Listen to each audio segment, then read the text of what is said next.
الحمد لله الحمد لله نحمده ونستعينه ونؤمن به ونتوكل عليه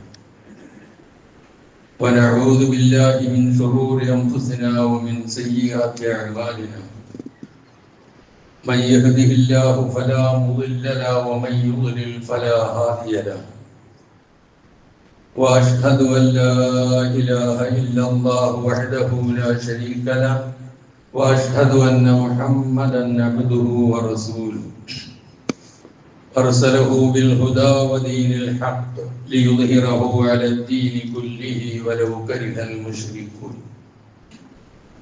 اللهم صل على محمد وعلى آل محمد كما صليت على إبراهيم وعلى آل إبراهيم وبارك على محمد وعلى آل محمد كما باركت على إبراهيم وعلى آل إبراهيم إنك حميد مجيد أما بعد فإن خير الكلام كلام الله وخير الهدي هدي محمد صلى الله عليه وسلم وشر الأمور محدثاتها وكل محدثة بدعة وكل بدعة ضلالة وكل ضلالة في النار يا أيها الذين آمنوا اتقوا الله حق تقاته ولا تموتن إلا وأنتم مسلمون يا أيها الناس اتقوا ربكم الذي خلقكم من نفس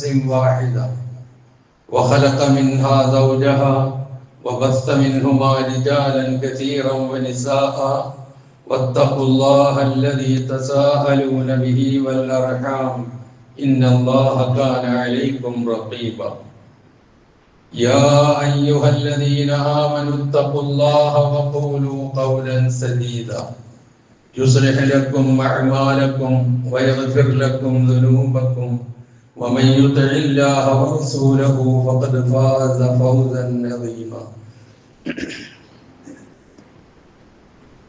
أعوذ بالله من الشيطان الرجيم بسم الله الرحمن الرحيم والذين جاهدوا فينا لنهدينهم سبلنا وإن الله لمع المحسنين സഹോദരന്മാരെ സഹോദരികളെ ജീവിതത്തിന്റെ എല്ലാ മേഖലകളിലും റഹ്മാനായ റബ്ബിന്റെ നിയമനിർദ്ദേശങ്ങൾ പാലിച്ചുകൊണ്ട് ജീവിക്കുവാൻ കൽപ്പിക്കപ്പെട്ടവരാണ് നാം ഓരോരുത്തരും എന്നുണർത്തുന്നു.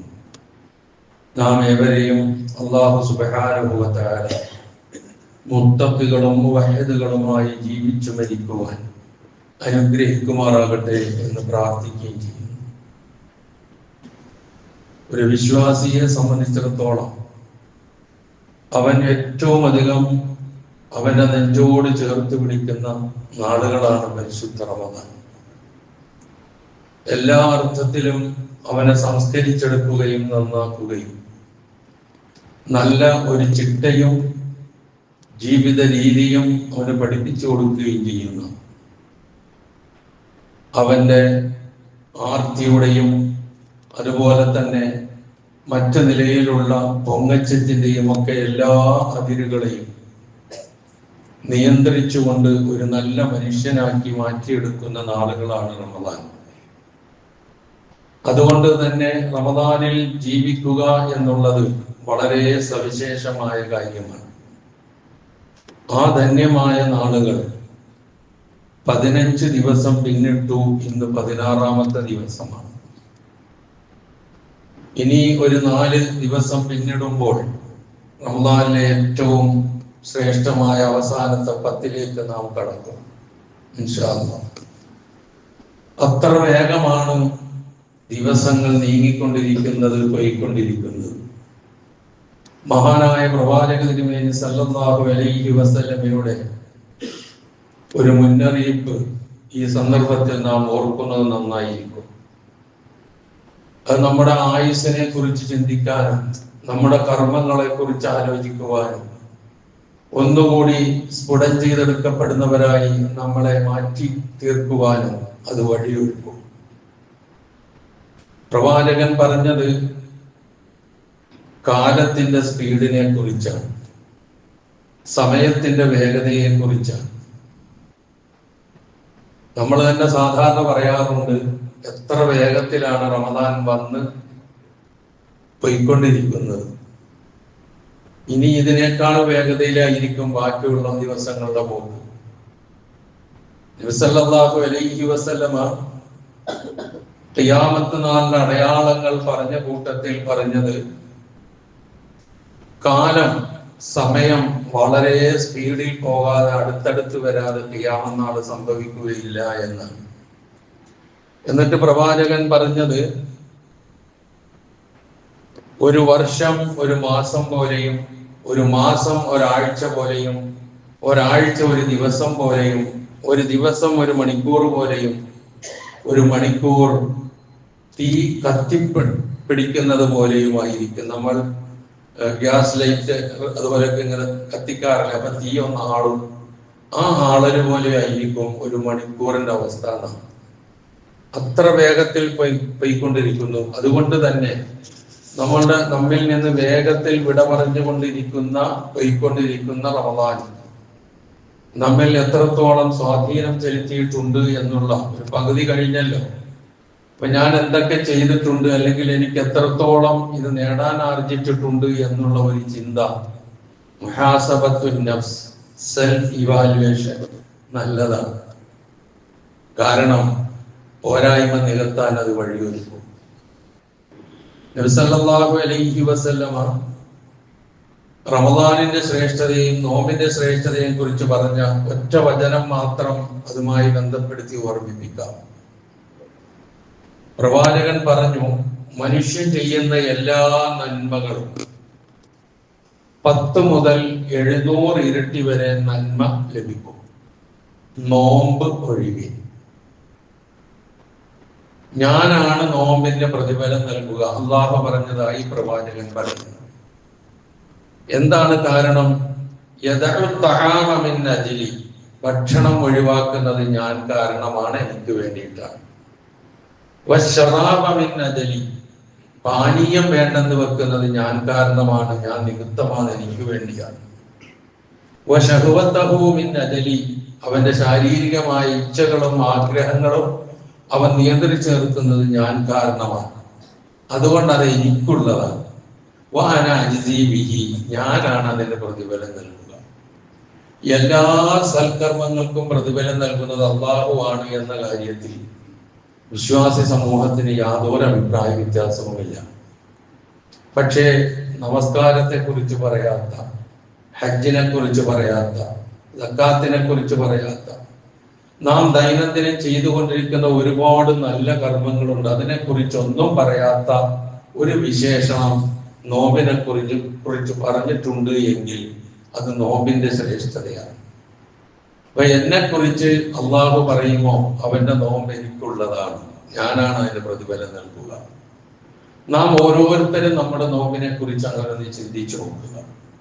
കാരണം ഭക്ഷണപാനീയം വർദ്ധിക്കൽ മാത്രമല്ല നോമ്പ്, മറിച്ച് അവന്റെ വാക്കും അവന്റെ പ്രവൃത്തിയും അവന്റെ സമീപനവും അവന്റെ ഇടപാടുകളും എല്ലാം നിയന്ത്രിക്കപ്പെടുന്നതോടുകൂടി മാത്രമേ ഒരാൾക്ക് നോമ്പുകാരനായി മാറാൻ പറ്റുകയുള്ളൂ എന്നുള്ളത് തിരിച്ചറിഞ്ഞുകൊണ്ടായിരിക്കണം ഒരു വിശ്വാസിയുടെ നോമ്പ് അങ്ങനെ ആകുന്നുണ്ടോ, ആയിട്ടുണ്ടോ, ഈ കഴിഞ്ഞ 15 ദിവസങ്ങൾ അല്ലെങ്കിൽ ഈ 16ാമത്തെ ദിവസം ഈ നിമിഷം വരെ ആയിട്ടുണ്ടോ. അല്ലാഹു സുബ്ഹാനഹു വ തആല ആധികാരികമായി നോമ്പ് എനിക്കുള്ളതാണ്, ഞാനാണ് അതിന് പ്രതിഫലം നൽകുന്നത് എന്ന് പറഞ്ഞ് അതിന്റെ പ്രതിഫലം നേടിയെടുക്കുന്ന വിശ്വാസികളുടെ കൂട്ടത്തിൽ നാം ഏവരെയും നമ്മുടെ നോമ്പിനെയും അല്ലാഹു സുബ്ഹാനഹു വ തആല ആട്ടി സ്വീകരിക്കുമാറാകട്ടെ എന്ന് പ്രാർത്ഥിക്കാം. അതുപോലെ പരിശുദ്ധ റമദാൻ മാസവും വിശുദ്ധ ഖുർആനും തമ്മിലുള്ള ബന്ധം വളരെ വലുതാണെന്ന് നമുക്കറിയാം.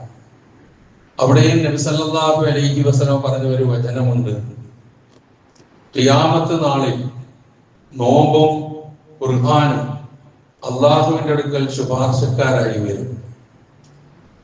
നോമ്പ് പറയുമത്രേ,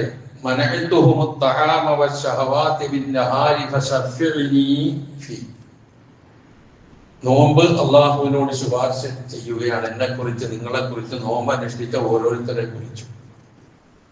പകൽ സമയം ഭക്ഷണപാനീയങ്ങൾ വർജിക്കാൻ കാരണം ഞാനാണ്.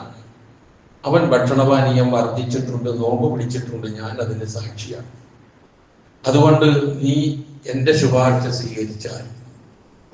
ഖുർആൻ പറയുമത്രേ, ഞാനാണ് രാത്രിയിൽ ഇവന്റെ സുഷുപ്തി, പൂർണ്ണമായ ഉറക്കം തടഞ്ഞു നിർത്തിയത് ഞാനാണ്. അവൻ ഖുർആൻ ഓതിക്കൊണ്ട് ഉറക്കം ഒഴിച്ചിട്ടുണ്ട്, അതിന് ഞാൻ സാക്ഷിയാണ്. എന്റെ ശുപാർശ സ്വീകരിച്ചാൽ. അപ്പോൾ അങ്ങനെ എന്നാണ് നബി സല്ലല്ലാഹു അലൈഹി വസല്ലം പറഞ്ഞത്. ഈ രണ്ട് ശുപാർശയും സ്വീകരിക്കപ്പെടുന്ന, നോമ്പിന്റെ ശുപാർശയും ഖുർആന്റെ ശുപാർശയും, അതിലും ഉൾപ്പെടാൻ അള്ളാഹു നമ്മെ അനുഗ്രഹിക്കുമാറാകട്ടെ. അതുപോലെ നോമ്പുകാരന് രണ്ട് സന്തോഷമാണുള്ളത് എന്ന് നബി സല്ലല്ലാഹു അലൈഹി വസല്ലം പറഞ്ഞു. ലിസ്സാഇമി ഫർഹത്താൻ, നോമ്പുകാരന് രണ്ട് സന്തോഷമുണ്ട്. ഒന്ന്, ഓരോ ദിവസവും വൈകുന്നേരം ഇഫ്താറിന്റെ സന്ദർഭത്തിലുള്ള സന്തോഷം. അത് പറഞ്ഞറിയിക്കാനാകാത്ത സന്തോഷമാണ് എന്ന് അനുഭവിച്ചറിയുന്നവരാണ് നമ്മളെല്ലാവരും. എല്ലാ ദിവസവും വൈകുന്നേരം 6:36 അത് അനുഭവിച്ചറിയുന്നു നമ്മൾ. അതൊരു വല്ലാത്ത സന്തോഷമാണ്. കാരണം രാവിലെ ഒരു 5-5:30 മണി മുതൽ അവസാനിപ്പിച്ച് ഒന്നും ഭക്ഷണമാകട്ടെ പാനീയമാകട്ടെ ഒന്നും ഉള്ളിലേക്ക് അയക്കാതെ എല്ലാം തടഞ്ഞു നിർത്തി തന്നെ നിയന്ത്രിച്ച് ഒഴിവാക്കി നിന്ന് ആ സമയത്തൊരു ഇറക്ക് വെള്ളം, ഒരു ചീന്ത് കാരക്ക ഉള്ളിലേക്ക് ചെല്ലുമ്പോൾ വല്ലാത്ത ഒരു സന്തോഷമാണ്. അനുഭവിച്ചറിയുന്നവരാണല്ലോ നമ്മൾ. അത് അങ്ങനെയാണ് എങ്കിൽ മറ്റൊരു സന്തോഷത്തെ കുറിച്ച് നബി സല്ലല്ലാഹു അലൈഹി വസല്ലം പറഞ്ഞത്, അത് ഇൻദ ലിഖാഇ റബ്ബിഹി, അല്ലാഹുവിനെ കണ്ടുമുട്ടുന്ന സന്ദർഭത്തിലുള്ള സന്തോഷം. ഫമൻ കാന യർജു ലിഖാഅ റബ്ബിഹി ഫൽയഅമൽ അമലൻ സാലിഹൻ വലാ യുശ്രിക് ബിഇബാദത്തി റബ്ബിഹി അഹദ. അല്ലാഹുവിനെ കണ്ടുമുട്ടാൻ ആഗ്രഹിക്കുന്നവർ അല്ലാഹുവിൽ യാതൊന്നിനെയും പങ്കു ചേർക്കാതെ സൽക്കർമ്മങ്ങളിൽ ഒഴുകി ജീവിക്കണം. അല്ലാഹുവിനെ ലിഖാഅ് ആഗ്രഹിക്കുന്നവരാണ് നമ്മളൊക്കെ. ആ ലിഖാഇന് കാരണം നോമ്പാണ്, നോമ്പും കൂടിയാണ്. അപ്പൊ അതുകൊണ്ട് ആ ലിഖാഇന് അർഹരാകുന്നവരിലും അള്ളാഹു നമ്മെ ഉൾപ്പെടുത്തുമാറാകട്ടെ. മറ്റൊരു കാര്യം, നബി സല്ലല്ലാഹു അലൈഹി വസല്ലമ റമദാനിലാണ് ഏറ്റവും കൂടുതൽ ദാനധർമ്മങ്ങൾ ചെയ്തത്. നമ്മളും ഈ റമദാനിലാണ് സക്കാത്തും ദാനധർമ്മങ്ങളും ഒക്കെ പരമാവധി കൊടുത്തു വീട്ടാൻ ശ്രമിക്കുന്നത്. അതിൻ്റെയൊക്കെ കാര്യത്തിൽ നമ്മൾ എത്രത്തോളം എത്തിയിട്ടുണ്ട് എന്നുള്ളത് നമ്മളൊന്ന് ആലോചിക്കുക. പോരായ്മകൾ ഉണ്ടെങ്കിൽ ആ രംഗത്തും പരിഹരിക്കാൻ നാം തയ്യാറാകണം. അതുപോലെ നബി സല്ലല്ലാഹു അലൈഹി വസല്ലം പറഞ്ഞു രണ്ട് കാര്യങ്ങൾ. ലാ യലിജുന്നാറ റജുലുൻ ബക്കാ മിൻ ഖശിയത്തില്ലാ, അല്ലാഹുവിനെ ഭയപ്പെട്ടുകൊണ്ട് കരഞ്ഞ മനുഷ്യൻ നരകത്തിൽ പ്രവേശിക്കുകയില്ല.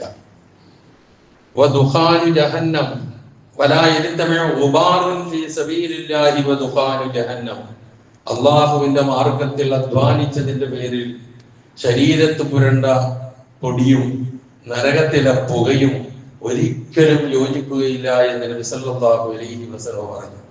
അത്ര ശ്രേഷ്ഠമായ രണ്ട് കാര്യങ്ങളാണ് ഈ പറഞ്ഞത്. ഒന്ന്, അള്ളാഹുവിനെ ഓർത്ത് കരയുക.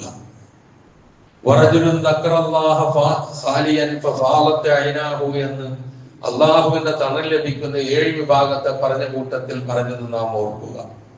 ഈ റമദാൻ 15 ദിവസം പിന്നിട്ടു. ഏതെങ്കിലും ഒരു സന്ദർഭത്തിൽ എനിക്കോ നിങ്ങൾക്കോ ഏതെങ്കിലും ഒരു സമയത്ത്, രാത്രിയാകട്ടെ പകലാകട്ടെ, അള്ളാഹുവിനെ ഓർത്തുകൊണ്ട്, നമ്മുടെ പാപങ്ങളെ ഓർത്തുകൊണ്ട്, അത് പുറത്തു കിട്ടാൻ വേണ്ടി നരകത്തെ ഭയപ്പെട്ടുകൊണ്ട് സ്വർഗത്തെ ആഗ്രഹിച്ചുകൊണ്ട് ഒരു വിളി അള്ളാഹുവിനെ വിളിക്കുകയും വിശുദ്ധ ഖുർആൻ പാരായണം ചെയ്യുകയോ ചെയ്ത് കേൾക്കുമ്പോഴോ അതിന്റെ ആശയം ആഴത്തിൽ മനസ്സിൽ പതിച്ചുകൊണ്ട് കണ്ണിൽ നിന്നൊരിറ്റ് കണ്ണുനീർ വീണിട്ടുണ്ടോ എങ്കിൽ നമുക്ക് നരകം നിഷിദ്ധമായിരിക്കും. അത് ഉണ്ടാകാൻ വളരെ പ്രയാസമാണ് നമ്മുടെയൊക്കെ ജീവിതത്തിൽ. കാരണം നമ്മുടെ മനസ്സ് അത്രമാത്രം പാകപ്പെടുന്നില്ല. അത് പോരാ, മനസ്സാരൂപത്തിൽ പാകപ്പെട്ട് വരണം. അതാണ് നാം മനസ്സിലാക്കേണ്ട കാര്യം. അല്ലാഹു സുബ്ഹാനഹു വ തആല റബ്ബിനെ ഓർത്ത് അവന്റെ മാർഗത്തിൽ ചെയ്യാവുന്നതെല്ലാം ചെയ്ത് നരകത്തിലെ പുകയിൽ നിന്നും നരകശിക്ഷയിൽ നിന്നും സുരക്ഷിതരാകുന്നവരുടെ കൂട്ടത്തിൽ നമ്മളെയും അള്ളാഹു ഉൾപ്പെടുത്തുമാറാകട്ടെ എന്ന് പ്രാർത്ഥിക്കാം. അതോടൊപ്പം തന്നെ ഒരു കാര്യം, നമ്മൾ ചെയ്യുന്ന അമലുകളൊക്കെ എന്തോ ആകട്ടെ, അത് അള്ളാഹുവിന്റെ അടുക്കൽ സ്വീകരിക്കപ്പെടുന്നതിന് അപ്പം നമ്മൾ പ്രാർത്ഥിച്ചുകൊണ്ടിരിക്കണം. ഒരിക്കലും അത് മറന്നു പോകരുത് എന്ന് ഉണർത്തുകയാണ്. ഇങ്ങനെ നാം ചിന്തിക്കുമ്പോൾ പരിശുദ്ധ റമദാനെ കുറിച്ച് അതിന്റെ മറ്റൊരു കോണിലേക്ക് റമദാൻ നമ്മളെ കൂട്ടിക്കൊണ്ടു പോകുന്നുണ്ട്. അത് ത്യാഗത്തിൻ്റെതാണ്, ജിഹാദിൻ്റെതാണ്, ഒഴിവാക്കലിൻ്റെതാണ്. ആ ഒരു കോണും കൂടി റമദാനുമായി ബന്ധപ്പെട്ട് നാം ഓർക്കേണ്ടതുണ്ട്. കാരണം റമദാൻ ത്യാഗത്തിന്റെ നാളുകളാണ്. ത്യജിക്കുകയാണ്, വേണ്ടെന്ന് വെക്കുകയാണ്, ഭക്ഷണം വേണ്ടെന്ന് വെക്കുകയാണ്, പാനീയം വേണ്ടെന്ന് വെക്കുകയാണ്, തന്റെ അനുവദനീയമായ ഇണ പകൽ സമയത്ത് വേണ്ടെന്ന് വെക്കുകയാണ്, തന്റെ മറ്റ് ശരീരേച്ഛകളൊക്കെ ഒഴിവാക്കുകയാണ്, തന്റെ സംസാരം താൻ സൂക്ഷിക്കുകയാണ്, എല്ലാ പ്രവൃത്തികളും അവൻ വളരെ സുരക്ഷിതത്വത്തോടു കൂടി ചെയ്തു പോവുകയാണ്, കരുതലോടും ജാഗ്രതയോടും കൂടി നിലനിർത്തിക്കൊണ്ടു പോവുകയാണ്. അങ്ങനെ ഒരു അവസ്ഥയിലേക്ക് എത്തുന്നത് ഈ പറഞ്ഞ നിയന്ത്രണത്തിന്റെയും ത്യാഗത്തിന്റെയും ഭാഗമായിട്ടാണ്. അതുകൊണ്ടാണ് വിശുദ്ധ ഖുർആൻ ഞാൻ ഓതി വെച്ച വചനം സൂറത്തുൽ അൻകബൂത്തിലെ ഏറ്റവും അവസാനത്തെ വചനമാണ്.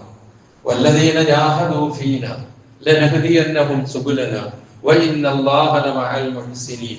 റമദാനുമായി ബന്ധപ്പെടുത്തിയ വചനം ഒന്ന് ചിന്തിക്കുന്നത് നന്നായിരിക്കും. നമ്മളുടെ കാര്യത്തിൽ ത്യാഗത്തിന് തയ്യാറാകുന്നവർ, ത്യജിക്കാൻ തയ്യാറാകുന്നവർ, ജിഹാദിന് തയ്യാറാകുന്നവർ, ലനഹദിയന്നഹും സുബുലനാ, നമ്മളുടെ മാർഗത്തിലേക്കുള്ള വഴി അവർക്ക് നാം കാണിച്ചു കൊടുക്കും, അവരെ നാം നയിച്ചു കൊണ്ടുപോകും. വഇന്നല്ലാഹ ലമഅൽ മുഹ്സിനീൻ, തീർച്ചയായും അല്ലാഹു നന്മ ചെയ്യുന്നവരോടൊപ്പമാകുന്നു. ഇതാണ് ആ വചനത്തിന്റെ സാരം. ആ ജിഹാദിന്റെ നാളുകൾ കൂടിയാണ്. ജിഹാദ് എന്ന് പറയുമ്പോൾ ധനം കൊണ്ട് ജിഹാദുണ്ട്, ശരീരം കൊണ്ട് ജിഹാദുണ്ട്, അതുപോലെ തന്നെ സ്വന്തം ശരീരത്തോട് ജിഹാദുണ്ട്, ഖുർആൻ കൊണ്ട് ജിഹാദുണ്ട്. ജിഹാദ് എന്ന് പറയുന്ന ആ ഒരു പദത്തിന്റെ വിശാലത വളരെ വലുതാണ്. അത് കേവലം ഏതെങ്കിലും ഒരു കാര്യത്തിൽ ഒതുക്കി നിർത്തിക്കൊണ്ട് ജിഹാദിനെ മാറ്റി നിർത്തി അതിനെ മോശമായ നിലയിൽ ചിത്രീകരിക്കപ്പെടുകയും വിലയിരുത്തപ്പെടുകയും അങ്ങനെ ഈ ഉമ്മത്തിനെ മോശമായി ആയ ആൾക്കാരാണ് എന്ന് വരുത്തി തീർക്കാൻ ശ്രമിക്കുകയും ചെയ്യുന്നത് അജ്ഞതയുടെ പരിണിത ഫലമാണ്. യാഥാർത്ഥ്യം അതല്ല. ജിഹാദ് എന്ന് പറഞ്ഞാൽ ഒരിക്കലും യുദ്ധമല്ല. അത് യുദ്ധം ഉൾപ്പെടെയുള്ള അള്ളാഹുവിന്റെ ദീനിനു വേണ്ടിയുള്ള എല്ലാ പരിശ്രമങ്ങളും ഉൾക്കൊള്ളുന്നതാണ് ജിഹാദ്. വിശുദ്ധ ഖുർആൻ ഉടനീളം നമുക്കത് കാണാം. ധനം കൊണ്ടുള്ള ജിഹാദ്, ശരീരം കൊണ്ടുള്ള ജിഹാദ്, ഇതൊക്കെ പറയുന്നുണ്ട്. എന്നാൽ ആ ജിഹാദിന്റെ കൂട്ടത്തിൽ ചിലപ്പോൾ യുദ്ധം വേണ്ടി വന്നാൽ അതും ഉണ്ടാകും എന്ന് മാത്രമേ ഉള്ളൂ. തന്നെയുമല്ല, വിശുദ്ധ ഖുർആനിൽ യുദ്ധത്തിന് പ്രയോഗിച്ചിട്ടുള്ള പദം ഖിത്താലാണ്. ഖിത്താല് എന്ന അറബി പദമാണ് യുദ്ധത്തിന് ഉപയോഗിച്ചിട്ടുള്ളത്. അല്ലദീന യുഖാതിലൂന ഫീ സബീലില്ലാഹ്, ഇത് നമുക്ക് ഖുർആനിൽ കാണാം. അല്ലദീന യുജാഹിദൂന ഫീ സബീലില്ലാഹ്, ഇത് നമുക്ക് ഖുർആനിൽ കാണാം. ഈ വേർതിരിവ് നമ്മളെങ്കിലും ഒന്ന് മനസ്സിലാക്കി വെക്കുന്നത് നന്നായിരിക്കും. ഏതായിരുന്നാലും റമദാൻ നമ്മളെ ഒന്ന് നിയന്ത്രിച്ചു നിർത്തുന്ന, പലതും വേണ്ടെന്ന് വെക്കുന്ന നാളുകളാണ് എങ്കിൽ ആ നിയന്ത്രണവും ആ വേണ്ടെന്ന് വെക്കലും നമ്മുടെ ജീവിത വിജയത്തിന് ആവശ്യമാണ്. മറ്റൊരു ഭാഷയിൽ പറഞ്ഞാൽ സംയമനത്തിലേക്ക് നമ്മളെ കൊണ്ടുപോകുന്ന നാളുകളാണ് റമദാൻ. സൗമ് എന്ന അറബി പദത്തിന് ഇംസാക്ക് എന്ന മറ്റൊരു അറബി പദം നമുക്ക് കാണാം. ഇംസാക്ക് എന്ന് പറഞ്ഞാൽ പിടിച്ചു നിർത്തുക എന്നാണ്, നിയന്ത്രിക്കുക എന്നാണ്. അപ്പൊ കോപം വരുമ്പോൾ നിയന്ത്രിക്കണം, അനാവശ്യ സംസാരിക്കാൻ നോക്കുമ്പോൾ നിയന്ത്രിക്കണം, ഭക്ഷണം കഴിക്കാൻ ആഗ്രഹിക്കുമ്പോൾ ഇങ്ങനെ എല്ലാ നിയന്ത്രണങ്ങളും കൂടി കടന്നു വരുമ്പോഴാണ് ഈ സൗമ് അഥവാ നോമ്പാവുക.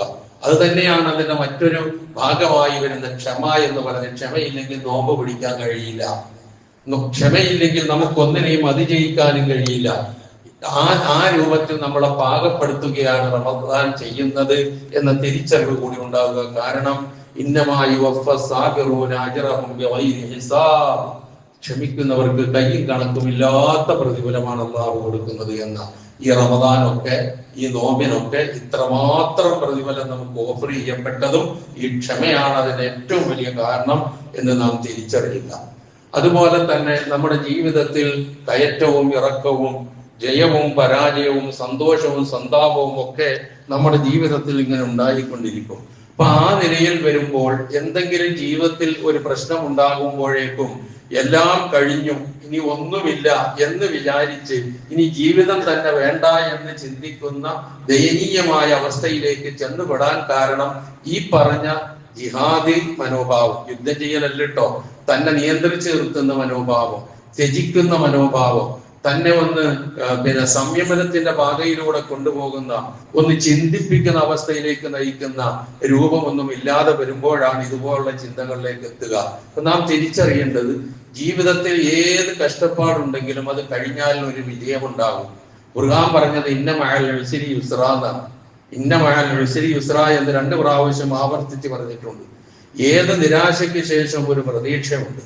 ഏത് പരാജയത്തിന്റെയും ഉള്ളിൽ ഒരു വിജയം കുടിയിരിക്കും. ഇരുട്ട് ഭേദിച്ചിട്ടാണ് വെളിച്ചം വരിക. അതുപോലെ തന്നെ രാത്രി ഭേദിച്ചാണ് പകലുണ്ടാവുക.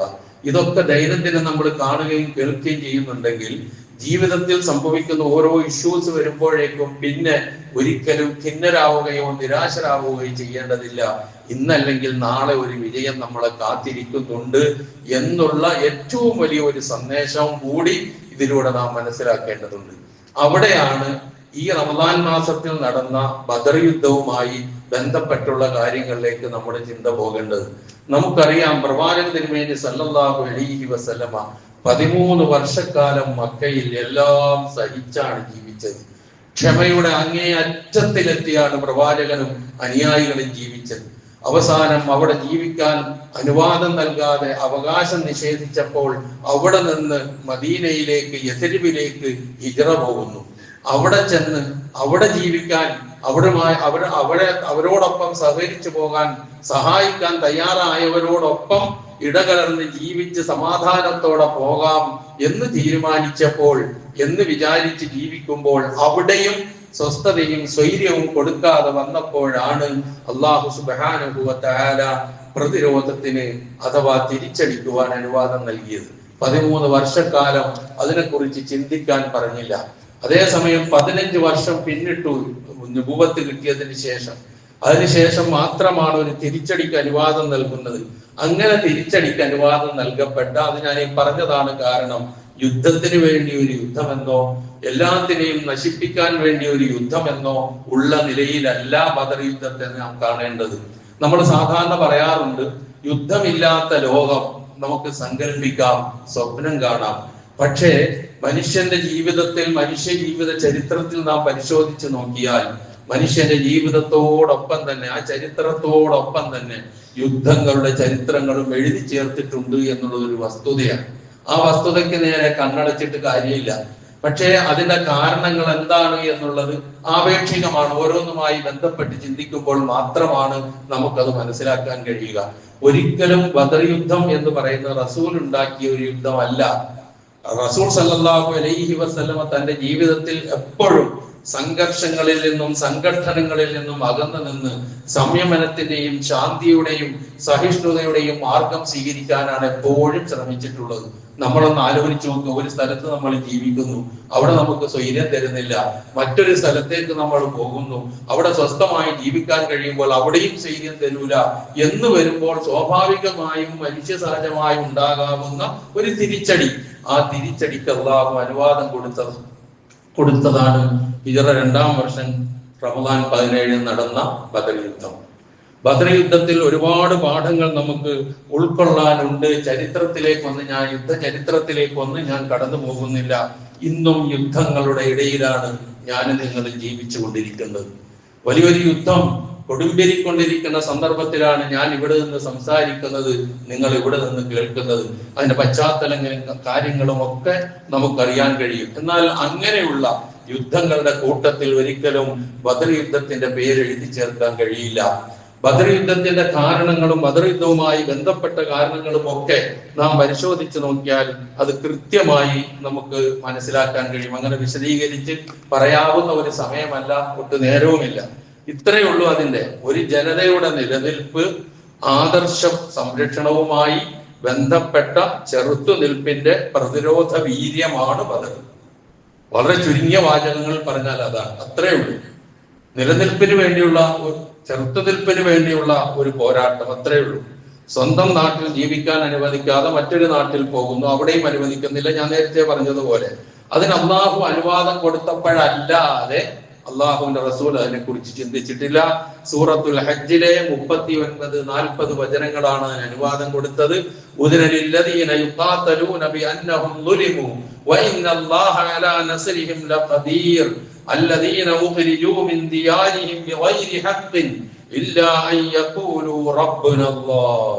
ഇതാണ് അതിന്റെ കാരണം. യുദ്ധം അനുവദിച്ചുകൊണ്ട്, തിരിച്ചടിക്ക് അനുവദിച്ചുകൊണ്ട്, പ്രതിരോധത്തിന് അനുവദിച്ചുകൊണ്ട് അള്ളാഹു അവതരിപ്പിച്ച വചനമാണ് സൂറത്തുൽ ഹജ്ജിലെ ഈ 39-40 വചനങ്ങൾ. അതിൽ പറയുന്നുണ്ട്, മർദ്ദിതരായതിന്റെ പേരിൽ യുദ്ധം അനുവദിക്കപ്പെട്ടു. അവരെ സഹായിക്കാൻ അള്ളാഹു ശക്തനാണ്. ആരാണവർ? അവരുടെ വീടുകളിൽ നിന്നും അവരുടെ നാടുകളിൽ നിന്നും അന്യായമായി അവർ പുറത്താക്കപ്പെട്ടു. അവർ പറഞ്ഞ തെറ്റെന്താ? ഇല്ലാ യഖൂലു റബ്ബുനല്ലാഹ്, അള്ളാഹുവാണ് ഞങ്ങളുടെ റബ്ബ്, ലാ ഇലാഹ ഇല്ലല്ലാഹ് എന്നത് പറഞ്ഞു എന്നതല്ലാതെ ഒരു തെറ്റും അവർ ചെയ്തിരുന്നില്ല. അതിന്റെ പേരിൽ അവരെ പുറത്താക്കപ്പെട്ടു. ഇനി അവര് ഒന്ന് പ്രതിരോധിക്കേണ്ട ആവശ്യമുണ്ട് എന്ന് പഠിപ്പിച്ചു കൊടുക്കുകയായിരുന്നു ഇവിടെ.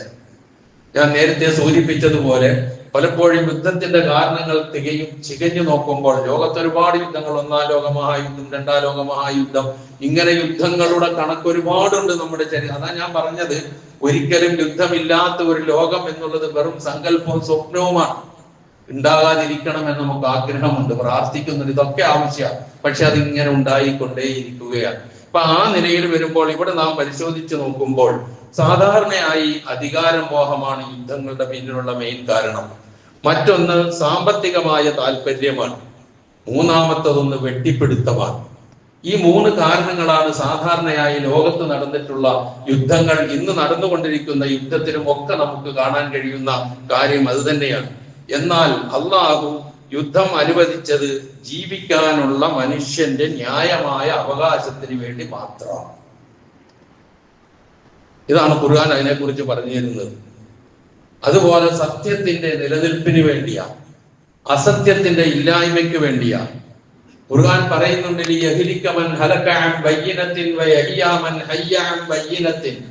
നശിക്കുന്നവൻ തെളിവോടുകൂടി നശിക്കണം, ജീവിച്ചിരിക്കുന്നവൻ തെളിവ് ഉൾക്കൊണ്ടുകൊണ്ട് ജീവിക്കണം.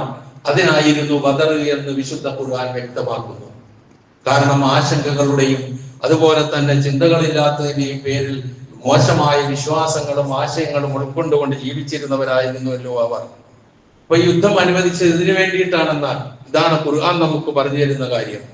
ബദറും ഖുർആനും റമദാനുമായി ഒക്കെ ബന്ധമുണ്ട്. വിശുദ്ധ ഖുർആന് ഫുർഖാൻ എന്ന ഒരു വിശേഷണമുണ്ട് ഖുർആനിൽ. അതേപോലെ തന്നെ ബദർ യുദ്ധത്തിനും ഒരു പേരുണ്ട്, യൗമുൽ ഫുർഖാൻ, സത്യവും അസത്യവും വേർതിരിച്ച ദിവസം എന്നാണ് അതിനെക്കുറിച്ച് പറയുന്നത്.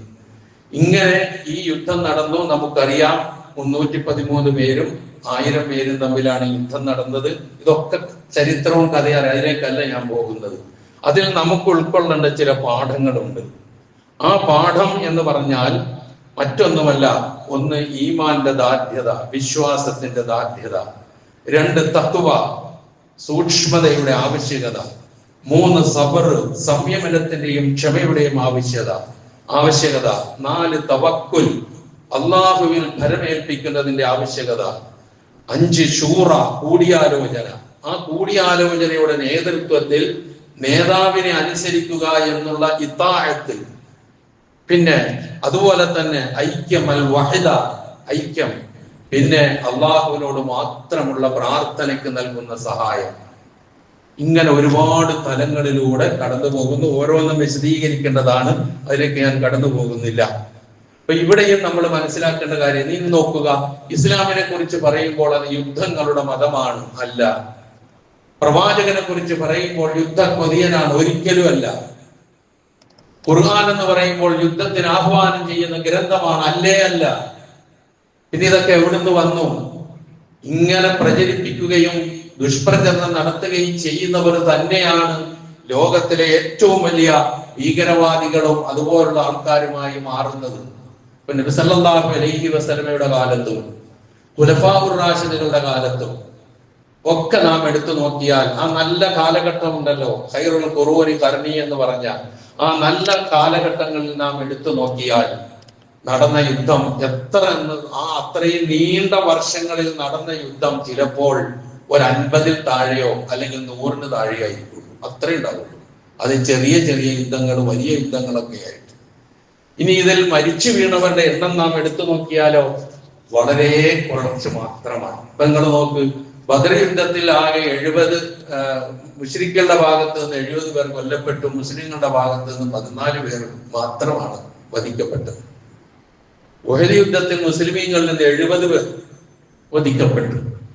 ഇങ്ങനെ ഓരോ യുദ്ധത്തിൽ നാം എടുത്തു നോക്കിയാൽ ചില ചരിത്രകാരന്മാർ രേഖപ്പെടുത്തുന്നത് അങ്ങേയറ്റം നമ്മൾ എണ്ണിയാൽ ഈ യുദ്ധങ്ങളുടെ ഒക്കെ കാലത്ത് കൂടി ആകെ കഴിഞ്ഞു പോയത് 5000-ന് താഴെ ആളുകൾ രണ്ടു ഭാഗത്തും കൂടി ഉണ്ടാവും. ഇതാണോ യുദ്ധപ്രതിയനായ പ്രവാചകൻ? ഇതാണോ യുദ്ധം പ്രേരിപ്പിക്കുന്ന ഖുർആൻ? ഇതാണോ യുദ്ധം കൊണ്ട് ജീവിക്കണമെന്ന് പഠിപ്പിച്ച ഇസ്ലാം? ആലോചിച്ച് നോക്കേണ്ട കാര്യമാണ്. അതേസമയം ലോകമഹായുദ്ധങ്ങളിലൂടെ കഴിഞ്ഞുപോയ മരിച്ചു വീണ നിരപരാധികളുടെ എണ്ണം എത്രയാണെന്ന് ആലോചിച്ച് നോക്കുക. എന്തിനാ അത്ര ദൂരത്തേക്ക് പോകുന്നത്? കഴിഞ്ഞ 25 വർഷമായി അമേരിക്കയുടെ മാത്രം യുദ്ധവെറി അതുകൊണ്ട് കൊന്നു തള്ളപ്പെട്ടത് 10 ലക്ഷം മുസ്ലിങ്ങളാണ്.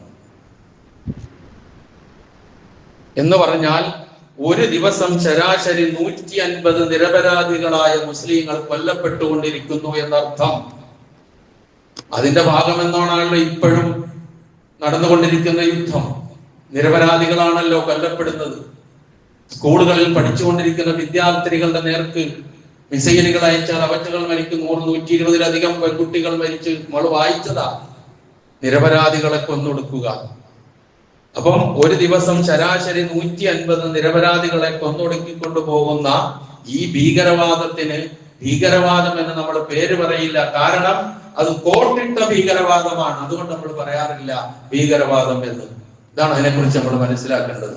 ഏറ്റവും വലിയ ഭീകരവാദം ഇതല്ലെങ്കിൽ പിന്നെ ഏതാണ് ഭീകരവാദം? ഇങ്ങനെ കൊന്നൊടുക്കുക, മനുഷ്യനെ, മുസ്ലിമീങ്ങളെ ഇങ്ങനെ കൊന്നൊടുക്കുക. അപ്പൊ അതുമല്ല, ഈ 25 വർഷങ്ങൾക്കിടയിൽ അവർ ആക്രമിച്ച രാഷ്ട്രങ്ങൾ അഫ്ഗാനിസ്ഥാനുണ്ട്, ഇറാഖുണ്ട്, യമനുണ്ട്, ലിബിയയുണ്ട്, സിറിയയുണ്ട്, വെനസ്വേലയുണ്ട്, നൈജീരിയയുണ്ട്, ഇറാനുണ്ട്. ഒക്കെ ഏത് ആൾക്കാരെ തിങ്ങിപ്പാർക്കുന്ന സ്ഥലങ്ങളാണെന്ന് ആലോചിച്ചു പോകും. ഇതൊന്നും കാണാൻ ഈ ലോകത്ത് ആർക്കും കണ്ണുകളില്ല. എവിടെങ്കിലും ഒരു മുസ്ലിമിന്റെ നാമമുള്ള ആരെങ്കിലും എന്തെങ്കിലും ഒന്ന് ചെയ്തു കഴിഞ്ഞാൽ അത് മാത്രം ഭീകരവാദം. അങ്ങനെ മുസ്ലിമീങ്ങൾ ജീവിക്കുന്ന രാഷ്ട്രമുണ്ടെങ്കിൽ ആ രാഷ്ട്രങ്ങൾ ഭീകരവാദത്തിന്റെ രാഷ്ട്രം. കാലം എന്താണാവോ ഇത് മനസ്സിലാക്കുന്ന ഒരു സമയം വരും. ഇൻഷാ അല്ലാഹ് വരാതൊന്നും എനിക്കില്ല. ഇപ്പൊ ഞാൻ സൂചിപ്പിച്ചത് പരിശുദ്ധ ഇസ്ലാമിൽ ഇങ്ങനെ യുദ്ധങ്ങൾ കൊണ്ട് വെട്ടിപ്പിടിച്ച ഒരു സന്ദേശമല്ല എന്ന് തിരിച്ചറിയുക. അത് ആശയത്തിന്റെ, ആദർശത്തിന്റെ വളർച്ചയാണ്. നിങ്ങൾ നോക്കൂ, ബദർ യുദ്ധം എന്ന് പറയുന്നത് ആദർശത്തിന്റെ യുദ്ധമാണ്. ആ യുദ്ധത്തിൽ ശത്രുക്കളും തമ്മിലായിരുന്നില്ല യുദ്ധം. ബന്ധുക്കളും തമ്മിലായിരുന്നു യുദ്ധം. ഒറ്റ സംഭവം മാത്രം ഞാൻ പറയട്ടെ. മഹാനായ അബൂബക്കർ സിദ്ദീഖ് റളിയല്ലാഹു അൻഹുവിന്റെ മകൻ അബ്ദുറഹ്മാൻ ബദർ യുദ്ധത്തിൽ പിതാവിനെതിരായിരുന്നു. അബൂബക്കർ സിദ്ദീഖ് പ്രവാചകനൊപ്പം, അബ്ദുറഹ്മാൻ അബൂജഹലിനോടൊപ്പം. അങ്ങനെയാണ് രണ്ടുപേരും യുദ്ധം നടത്തിയത്. അവസാനം യുദ്ധമൊക്കെ കഴിഞ്ഞ് അബൂബക്കർ സിദ്ദീഖ് റളിയല്ലാഹു അൻഹുവിന്റെ മകൻ അബ്ദുറഹ്മാൻ ഇബ്നു ഔഫ് റളിയല്ലാഹു അൻഹു ഇസ്ലാം ആയതിനു ശേഷം വാപ്പയോട് പറഞ്ഞ വാക്കുണ്ട്: ഉപ്പാ, ബദർ യുദ്ധത്തിൽ എന്റെ വാളിന്റെ മുമ്പിൽ എത്ര പ്രാവശ്യം നിങ്ങൾ വന്നിട്ടുണ്ടെന്നറിയുമോ? പക്ഷേ ഉപ്പയോടുള്ള സ്നേഹമാണ് അങ്ങയുടെ നേർക്ക് വാളുയർത്താൻ എന്നെ തടഞ്ഞു നിർത്തിയത് എന്ന് അബ്ദുറഹ്മാൻ പറയുന്നു. ഇത് കേട്ട ആദർശത്തിന്റെ ധീര പോരാളിയായ അബൂബക്കർ സിദ്ദീഖ് റളിയല്ലാഹു അൻഹു പറഞ്ഞത്: നീ എങ്ങാനും ബദർ യുദ്ധവേളയിൽ എന്റെ വാളിന്റെ മുമ്പിൽ നീ വന്നിരുന്നുവെങ്കിൽ നിന്റെ കഥ ഞാൻ കഴിക്കുമായിരുന്നു എന്നാണ് അബൂബക്കർ സിദ്ദീഖ് റളിയല്ലാഹു അൻഹു പറഞ്ഞത്. പ്രിയമുള്ളവരെ, ഇതാണ് ആദർശം. ഈ ആദർശ ബന്ധത്തിന്റെ വിജയം കൂടിയായിരുന്നു ബദർ എന്ന് നാം തിരിച്ചറിയുക. ആ ബദർ യുദ്ധം ആ രൂപത്തിൽ അവസാനിച്ച് നമുക്ക് ഒരുപാട് മാതൃകകൾ ബാക്കിയാക്കി പോയിട്ടുണ്ട് എങ്കിൽ, പാഠങ്ങൾ ബാക്കിയാക്കി പോയിട്ടുണ്ട് എങ്കിൽ, ആ പാഠങ്ങൾ ഉൾക്കൊള്ളുന്നതിന് പകരം ആ ബദർ യുദ്ധം നടന്ന ദിവസം ഒരാഘോഷമാക്കി മാറ്റി മറ്റുള്ളവരെ ആക്ഷേപിക്കുന്ന അവസ്ഥയിലേക്ക് കൊണ്ടുപോയി കൂട്ടരുതേ എന്ന് വിനയപൂർവ്വം അപേക്ഷിക്കുകയാണ് ഈ സന്ദർഭത്തിൽ. കാരണം നമ്മളോടൊക്കെ പറയും, നിങ്ങൾക്ക് ബദരീങ്ങളെ ഇഷ്ടമല്ല, നിങ്ങൾക്ക് ബദരീങ്ങളോട് സ്നേഹമില്ല, നിങ്ങൾ ആണ്ട് നടത്തുന്നില്ല, നിങ്ങൾ മൗലിദ് നടത്തുന്നില്ല, അതില്ല ഇതില്ല, നമ്മളെയൊക്കെ പറയാറുണ്ട്, കേൾക്കാൻ തയ്യാറാണ്. പക്ഷേ ബദരീങ്ങളോട് സ്നേഹമില്ലാതെ മാത്രം പറയരുത്. കാരണം ബദരീങ്ങളെ സ്നേഹിക്കാതെ നമുക്ക് വിശ്വാസികളാകാൻ കഴിയില്ല. പക്ഷെ ആ സ്നേഹം ആഘോഷത്തിന്റെ പേരിലോ ഇതുപോലുള്ള ഏതെങ്കിലും കാര്യങ്ങൾ ചെയ്തുകൊണ്ടോ ആവില്ല. മുഹമ്മദ് നബി സല്ലല്ലാഹു അലൈഹി വസല്ലമ എന്ന് പറയുന്ന ആദ്യത്തെ ബദരീ എങ്ങനെയാണോ അതിനെ കണ്ടത് അതുപോലെ നമ്മൾ കാണുകയുള്ളൂ. അബൂബക്കർ സിദ്ദീഖ് എങ്ങനെയാണോ കണ്ടത് അതുപോലെ കാണുകയുള്ളൂ. ഉസ്മാൻ ഇബ്നു അഫ്ഫാൻ ബദർ യുദ്ധത്തിന് പങ്കെടുത്ത ആളല്ല, എന്നിട്ട് പോലും ബദരീന്റെ പദവി കിട്ടിയ ആളാണ്. അവരൊക്കെ എങ്ങനെ കണ്ടുവോ അതുപോലെ നമുക്ക് കാണാൻ കഴിയുകയുള്ളൂ. അവരെന്തിനു വേണ്ടി ത്യാഗം അനുഭവിച്ചു, അതിനുവേണ്ടി ത്യാഗം അനുഭവിക്കുവാൻ. അവരെന്തിനു വേണ്ടി ജീവിച്ചുവോ അതിനുവേണ്ടി ജീവിക്കുവാൻ. അവരെന്തിനു വേണ്ടി മരിച്ചുവോ അതിനുവേണ്ടി മരിക്കുവാൻ ഞാനും തയ്യാറാണ് എന്ന് ഓരോ വിശ്വാസിയും പ്രഖ്യാപിക്കുന്ന ദിവസമാണ് ഈ റമദാൻ 17 എന്ന ഒരു ബോധം നമുക്കുണ്ടാവുക. ആഘോഷങ്ങൾ വേണ്ട. ബദരീങ്ങൾ അള്ളാഹുവിനോട് മാത്രം വിളിച്ചു പ്രാർത്ഥിച്ചതിന്റെ പേരിലാണ് യുദ്ധം ചെയ്യേണ്ടി വന്നത് എങ്കിൽ നമ്മൾ ആ ബദരീങ്ങളോട് തന്നെ പ്രാർത്ഥിക്കുകയുള്ളൂ എന്ന മനോഭാവമാണ് എങ്കിൽ ആ ബദരീങ്ങളോടുള്ള സ്നേഹം നമുക്ക് ആവശ്യമില്ല, നമുക്ക് പഠിപ്പിക്കപ്പെട്ടിട്ടില്ല എന്ന് മാത്രമാണ് അതിനെക്കുറിച്ച് മനസ്സിലാക്കാനുള്ളത്. ഏതായാലും ഈ പരിശുദ്ധ റമദാൻ വിജയത്തിന്റെയും പോരാട്ടത്തിന്റെയും നാളുകൾ കൂടിയാണ്. അതിലേറ്റവും മുന്നിൽ നിൽക്കുന്നതാണ് ബദർ, പിന്നെ ഖന്തഖുണ്ട്, മക്കാ വിജയമുണ്ട്, അങ്ങനെ പലതും പിന്നാലെ വരുന്നുണ്ട്. അപ്പൊ അങ്ങനെയുള്ള ഒരു മാസത്തിൽ ഒരുപാട് പ്രയാസങ്ങളുടെയും ബുദ്ധിമുട്ടുകളുടെയും നടുവിൽ നീങ്ങിക്കൊണ്ടിരിക്കുന്ന നാം പ്രതീക്ഷ ഒട്ടും കൈവിടാതെ ഇതിൽ നിന്ന് പാഠം ഉൾക്കൊണ്ടുകൊണ്ട് മുന്നോട്ടുള്ള പ്രയാണത്തിന് വിജയത്തിന് തയ്യാറാവുക. ബദരീങ്ങളെ യഥാവിധി സ്നേഹിക്കുക, ഉൾക്കൊള്ളുക, അവരുടെ പാഠങ്ങൾ ജീവിതത്തിൽ പകർത്തുക. അല്ലാഹു സുബ്ഹാനഹു വ തആല അതിനെ എന്നെയും നിങ്ങളെയും അനുഗ്രഹിക്കുമാറാകട്ടെ.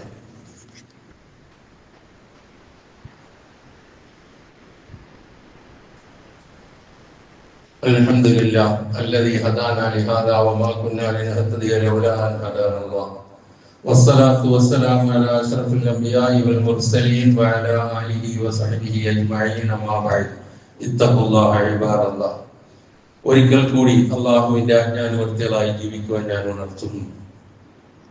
ഞാൻ ആമുഖത്തിൽ സൂചിപ്പിച്ചതുപോലെ ഇനി 4 ദിവസം പിന്നിടുമ്പോൾ റമദാനിലെ അവസാനത്തെ 10ലേക്ക് നാം കടക്കുകയാണ് ഇൻഷാ അല്ലാഹ്. റമദാനിലെ അവസാനത്തെ 10ന്റെ ശ്രേഷ്ഠ നമുക്ക് എല്ലാവർക്കും അറിയാം. വിശുദ്ധ ഖുർആൻ അവതരണീയമായ ഒരു രാത്രി ഉൾക്കൊള്ളുന്നു അവസാനത്തെ 10. 1000 മാസത്തേക്കാൾ ശ്രേഷ്ഠമായ ഒരു രാത്രി. അതുകൊണ്ട് നബി സല്ലല്ലാഹു അലൈഹി വസല്ലമ റമദാൻ അല്ലാത്തപ്പോൾ പരിശ്രമിച്ചിരുന്നത് റമദാൻ മാസത്തിലും റമദാൻ മാസത്തിലെ മറ്റ് ദിവസങ്ങളെക്കാൾ കൂടുതൽ പരിശ്രമിച്ചിരുന്നത് റമദാനിലെ അവസാനത്തെ 10ലുമായിരുന്നു എന്ന് നമുക്ക് പഠിപ്പിച്ചു തരുന്നുണ്ട്. എങ്കിൽ അതിലേക്ക് കടക്കാനുള്ള ഒരുങ്ങാനുള്ള അവസരമാണ് അവസാനത്തെ 10. അവസാനത്തെ 10 ലൈലത്തുൽ ഖദർ നമുക്ക് കരഗതമായിട്ട് അത് നേടിയെടുക്കാൻ കഴിയാത്തവന് എല്ലാ നന്മകളും തടയപ്പെടും എന്നാണ് നബി സല്ലല്ലാഹു അലൈഹി വസല്ലം അതിനെക്കുറിച്ച് പറഞ്ഞിട്ടുള്ളത്. ഇതിനെക്കുറിച്ച് ആഴത്തിൽ നമുക്കറിയാം. എന്നിരുന്നാലും ഇൻഷാ അല്ലാഹ് വിശദീകരിക്കപ്പെടുന്ന ശ്രേഷ്ഠത മാത്രമേ ഞാൻ പറയുന്നുള്ളൂ. അതിലേക്ക് നാം കടക്കുകയാണ്. ഒരുപാട് മാറ്റങ്ങൾ നമ്മുടെ ജീവിതത്തിൽ വരേണ്ടതുണ്ട്. അതുകൊണ്ട് ആ ധന്യമായ നാളുകളെ ഏറ്റവും നല്ല നിലയിൽ സ്വീകരിച്ച് തന്റേതാക്കി മാറ്റി ലൈലത്തുൽ ഖദറിന്റെ പ്രതിഫലം നേടിയെടുത്ത് സർവ്വ നന്മകളും ആർജിച്ച് അള്ളാഹുവിന്റെ അടുക്കൽ എത്തിപ്പെടുവാനുള്ള ശ്രമം നടത്തുക. അതിന് അള്ളാഹു നമുക്ക് ഏവർക്കും തൗഫീഖ് നൽകുമാറാകട്ടെ. അറിഞ്ഞോ അറിയാതെയോ നമ്മിൽ നിന്ന് വന്നുപോയ തെറ്റുകുറ്റങ്ങൾ അള്ളാഹു നമുക്ക് പുറത്തു മാഫാക്കി തരുമാറാകട്ടെ. നമ്മിൽ നിന്ന് മരണപ്പെട്ടു പോയവരുടെ പാപങ്ങൾ അള്ളാഹു പുറത്തു കൊടുക്കുമാറാകട്ടെ.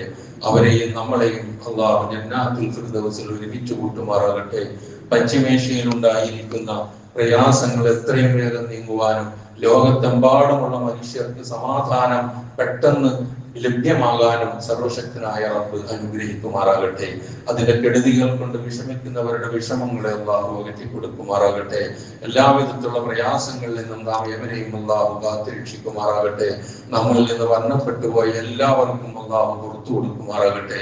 നമ്മുടെ മാതാപിതാക്കൾ, മക്കൾ, സഹോദരന്മാർ, സഹോദരികൾ, ഉറ്റ ബന്ധുക്കൾ, സുഹൃത്തുക്കൾ, അതുപോലെ തന്നെ ഗുരുനാഥന്മാർ, എല്ലാവർക്കും അല്ലാഹു മഗ്ഫിറത്തും റഹ്മത്തും നൽകുമാറാകട്ടെ. നമ്മുടെ മുമ്പേ നടന്നു നീങ്ങിയ നമ്മുടെ നേതാക്കൾ, അവർക്കും അല്ലാഹു സുബ്ഹാനഹു വ തആല മഗ്ഫിറത്തും റഹ്മത്തും നൽകി അനുഗ്രഹിക്കുമാറാകട്ടെ. നമ്മുടെ ജീവിച്ചിരിക്കുന്ന തലമുറ, അവർക്ക് അല്ലാഹു സുബ്ഹാനഹു വ തആല നന്മയുടെ മാർഗത്തിലൂടെ എന്നും ചരിക്കുവാനുള്ള തൗഫീഖ് നൽകുമാറാകട്ടെ. തെറ്റുകളുടെ കെടുതികളിലേക്ക് എടുത്തറിയപ്പെടുന്ന അവസ്ഥയിൽ നിന്ന് അവർക്ക് അല്ലാഹു മോചനം നൽകുമാറാകട്ടെ. നമ്മുടെ മക്കളും അതുപോലുള്ളവരുമെല്ലാം ഇപ്പോൾ പരീക്ഷ സന്ദർഭത്തിലാണ്. അവർക്കൊക്കെ അല്ലാഹു സുബ്ഹാനഹു വ തആല അവരുടെ പരീക്ഷകൾ എളുപ്പമാക്കി കൊടുക്കുമാറാകട്ടെ.